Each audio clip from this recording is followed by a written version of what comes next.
I now give the floor to His Excellency Karamoko Jean-Marie Traore, Minister of Foreign Affairs, Regional Cooperation, and Burkinabes abroad of Burkina Faso.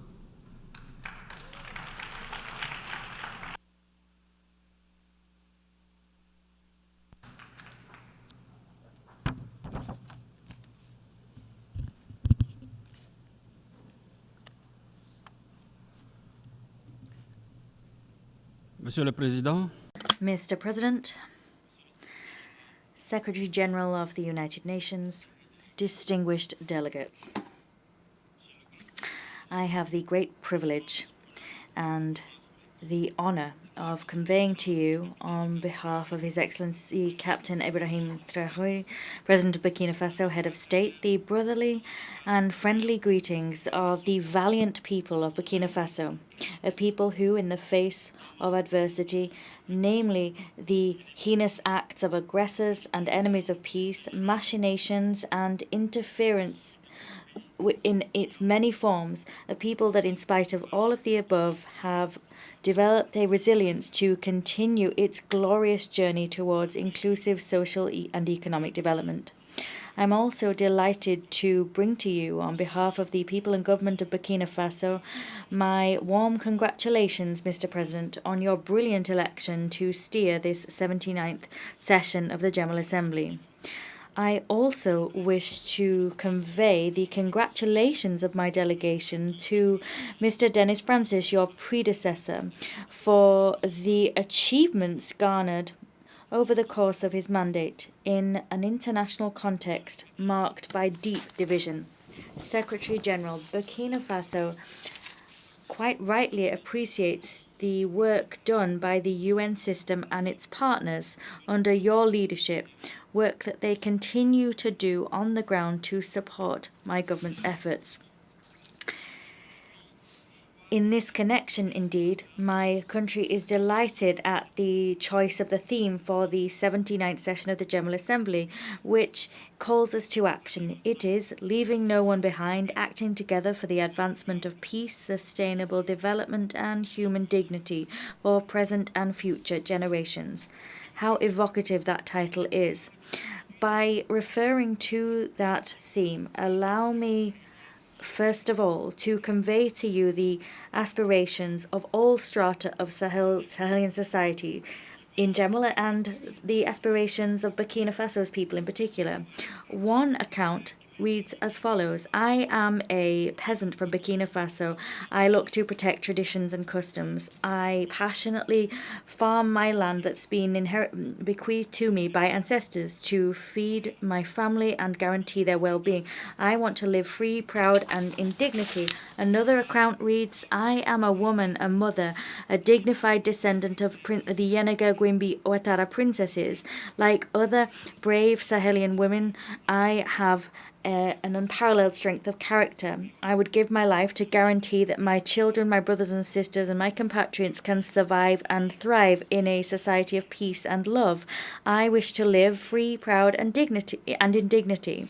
Another account reads: I am a young Burkina Faso citizen. I am a farmer, a livestock rearer, a trader, a civil servant, an artist, a craftsman, a student. I am a young person. I am one of the young people from many regions with many different backgrounds. I come from a brave group of young people, a strong, struggling group of young people, and I am committed to contributing to Burkina Faso's development. I wish to live free, proud, and in dignity. Another account: I am a child. I might be a girl or a boy from towns or villages, internally displaced person sites. I want to live free, proud, and in dignity. Someone else: I am a young citizen of Burkina Faso living abroad. I am a conscientious, courageous, honest worker from the land of honourable people. Far from my beloved homeland, I wish to enthusiastically fight for the stability and peace of my country and my sub-region. I want to live free, proud, and in dignity. Another account, I am a soldier from Burkina Faso, Mali, Niger, or a volunteer for the defense of the homeland, a husband, a mother, a son. I took an oath to defend my homeland, and I will sacrifice myself on the battlefield to protect my co-citizens against all danger. I wish to live free, proud, and in dignity. I am contributing to the development of my sub-region. Mr. President, these aspirations are the beacons which guide my government's action. The struggle of that government is to create a society in which the men and women of the Sahel can live free, proud, and in dignity. The theme of our session is one we highly appreciate because it is so relevant. In reality, it unveils a concern as crucial and long-standing as the United Nations itself, a theme which is tackled by almost all of the debates that occur here. What the theme really conveys is that now we're no longer simply thinking about what to do or how to do it. What we need to do now is give life to our speeches through tangible actions. We must go beyond words and finally take action to usher in a fairer world rid of prejudice and stereotypes which seek to treat certain peoples or certain parts of the planet as second class. Treat them as people doomed to wait in the prisons of isolation and scorn, waiting for handouts, living at the mercy and whims of great powers that claim to be the only ones able to indicate the path that others must follow, and they dictate how others must live. We must focus our efforts on the common goals of our organization. An organization whose primary goal is to promote the well-being of peoples by guaranteeing that they can live in peace and security. This urgent and overriding need to build a new world together and work together to create a fairer world is entirely valid in the current context. A context dominated by protracted crises, complex conflicts, and unequal economic governance, which further divides states and exacerbates differences between people. The consequences of such division are human tragedy. This disastrous state of affairs is the result of a multilateralism standing at a crossroads, a multilateralism which is exhausted, a multilateralism whose reputation has been neutered time and time again by predatory actions by certain member states who've decided that they are the masters of the world, and as such, they've built their foreign policy on subjugating and exploiting other states. We need to be properly concerned by this issue because the harmony and the cohesion of our world is at stake. For that reason, Burkina Faso would like to take this opportunity to once again appeal to reason, to the wisdom of all of us. We'd like to appeal to the powers of our world to prioritize an inclusive global governance, which is rid of hegemonizing visions. And if we can do that, the UN's glory will once again be restored. Mr. President, restoring the integrity of our territory by ensuring our people can live safe and enjoy their property, remodeling political, administrative, economic, and financial governance so that they can further the ambitions is one of our people can further their ambitions is one of our goals. We also need to usher in reforms and development initiatives which will lead to shared prosperity and economic and social progress which is sustainable. These are all areas of focus of our president, Captain Ibrahim Traore. And with his leadership and far-sightedness, we shall prevail. The people of Burkina Faso has decided to affirm and embrace its sovereignty, putting an end to its subjugation. It has demonstrated extraordinary resilience, just as all the people of the Sahel have done. They have understood the importance and magnitude of our struggle, and as such have joined the ranks of our defence and security forces. With this tireless support, thanks to patriotism, the genius, the bravery and the spirit of sacrifice of the sons and daughters of Burkina Faso, our country has notched up success we couldn't even have hoped for. We've also had significant successes in our committed fight against terrorists instrumentalized, deployed from a distance and financed by neo-colonial powers. Here I wish to pay a much-deserved tribute to civilians and members of our military who have fallen on the battlefield, and I bow down before their memory. Mr. President, we're seeing strategic reforms and visionary reforms where our troops are concerned. We've built their capacity, we've reorganized our fighting forces on the ground, and in so doing, we've increased our means of our resources to act, and that has been our salvation, because ultimately we have won back all of the areas that were overrun by criminals and their allies.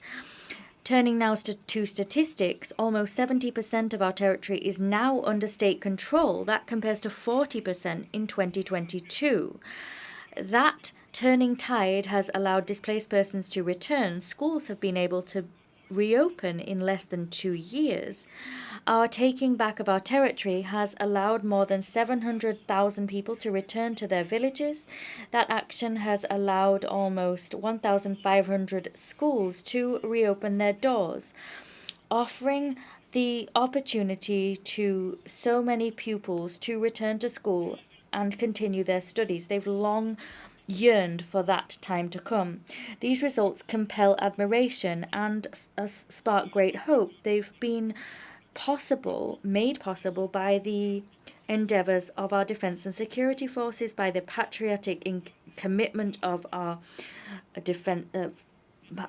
volunteers for the defence of the homeland, and by the staunch support of the diaspora and the outpouring of solidarity they've showed. This patriotic mobilization of all of our society has allowed us to collect some 99 billion CFA, that is $165 million, in 2023 alone. That far exceeded initial estimates. In other words, you can see here how determined our people are to finance and wage a struggle against terrorists and their allies. Mr. President, at this very moment, we are notching up successes in our offensive against obscurantist forces, against their acolytes that have a questionable, shady reputation. At the same time, we're seeing that we are the victims of a defamation and smear campaign being waged against our soldiers. They are being accused of violating human rights without the slightest smidge of evidence being brought forward. This propaganda has been cobbled together and aims to lower the morale of Burkinabe patriots and to sabotage their legitimate struggles. And that's happening quite simply because the acolytes of chaos have not yet understood the dynamic underway. They haven't yet understood our desire to free ourselves of all paternalism and condescending guardianships. My country would like to take this opportunity to convey its deep gratitude to all countries and sincere partners who have supported us in our glorious journey towards inclusive social and economic development. Here, I'd like to invite all UN member states to pay no heed whatsoever to this media smear campaign, which, and this is patently clear, is none other than the expression of the distress of terrorists and their sponsors because they have been thwarted. I'd also like to reassure you of the professionalism and stellar conduct of our defence and security forces that has been demonstrated through their participation in peacekeeping operations and recognised time and time again at this very podium. The ongoing training and examination of our defence and security forces and volunteers in international humanitarian law guarantee that our professional conduct is unimpeachable when it comes to respecting human rights. Mr. President, we all seem to agree that we need to combat international terrorism. And as such, my country is deeply concerned by the support which state entities seem to be granting to terrorists. This sponsoring is something we have decried time and time again. Some people say that it's a simple matter of perspective, but this sponsoring has been brought before the eyes of the world recently through the paradoxical attitude shown by Ukraine, a member state of our organization. Indeed, Ukraine has unambiguously confirmed its involvement in the terrorist attacks which claimed the lives of members of the Malian Defense and Security Forces in Tizawaten in Mali last July. Ukraine has confessed that it supports international terrorism, particularly in the Sahel, and as such, this country has shone a light on the subversive activities it wages in the Sahel, following in the footsteps of other states who have made betrayal their bread and butter. We reiterate our staunch condemnation of these acts of aggression and this apology for terrorism, which violate the United Nations Charter and the relevant international conventions. These particularly serious events reveal desires and whims which have time and time again peppered the history of our continent: balkanization, the killing of leaders, interference in the domestic policies of African states, and with the ultimate aim of getting hands on our resources. What means to achieve these nefarious ends range from the manipulation of national leaders and regional and sub-regional organizations, the waging of proxy wars, as is the case in Sahel and Ukraine, and other countries financing and arming terrorists with total impunity.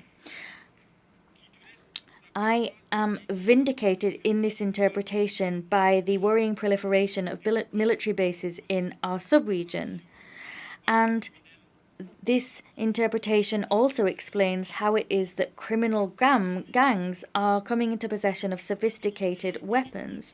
That this is a new type of terrorism, and as such, the stability and very foundations of our states and our organizations are imperiled.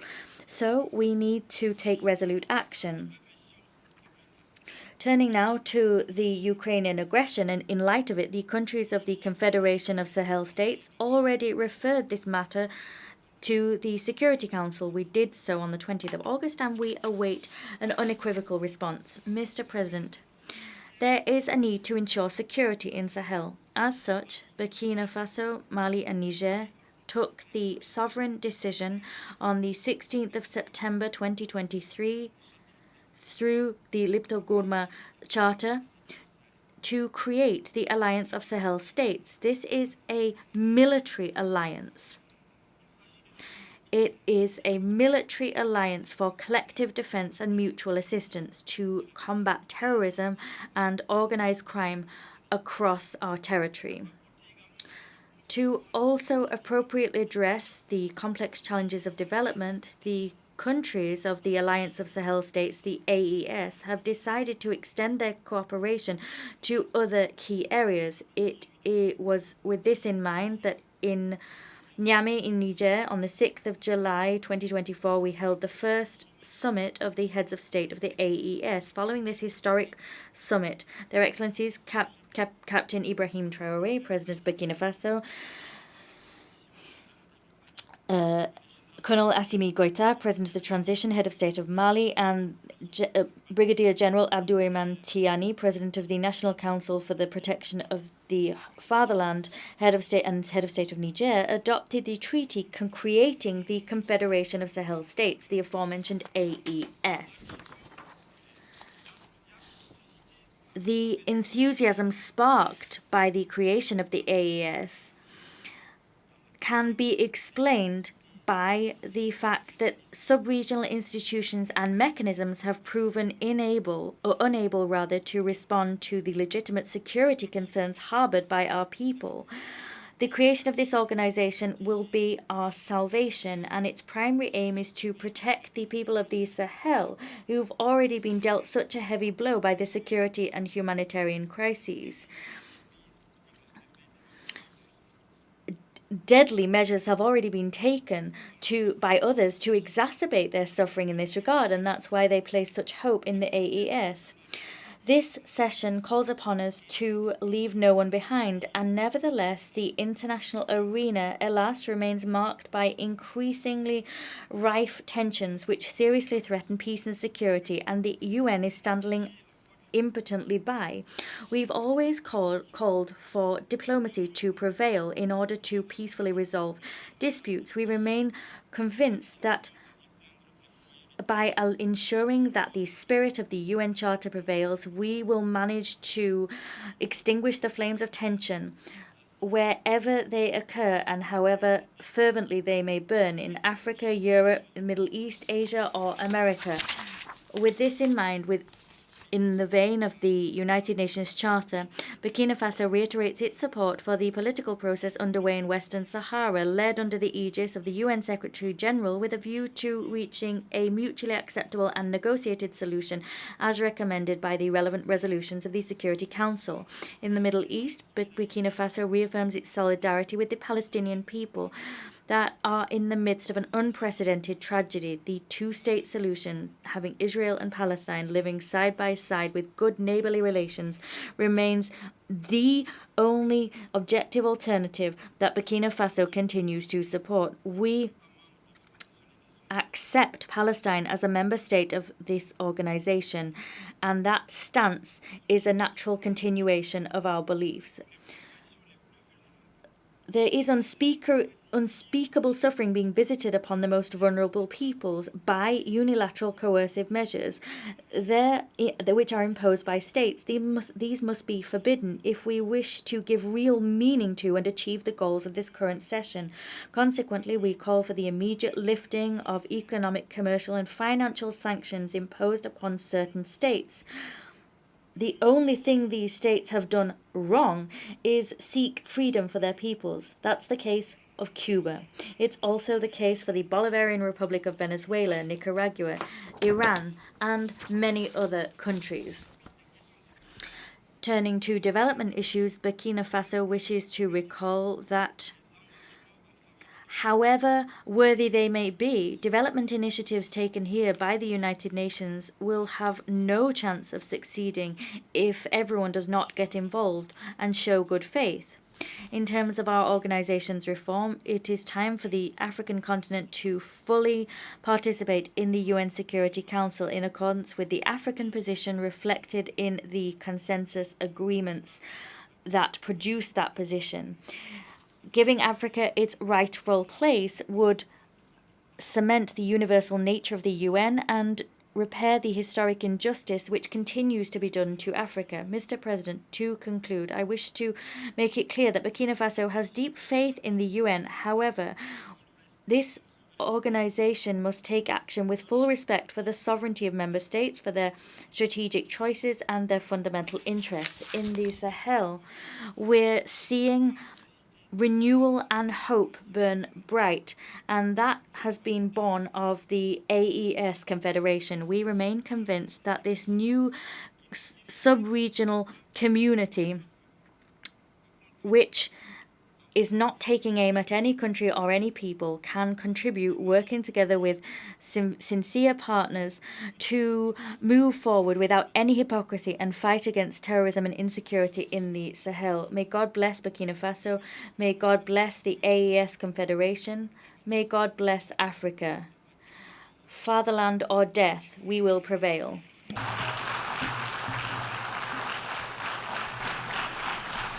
I thank the Minister of Foreign Affairs, Regional Cooperation, and Burkinabes abroad of Burkina Faso.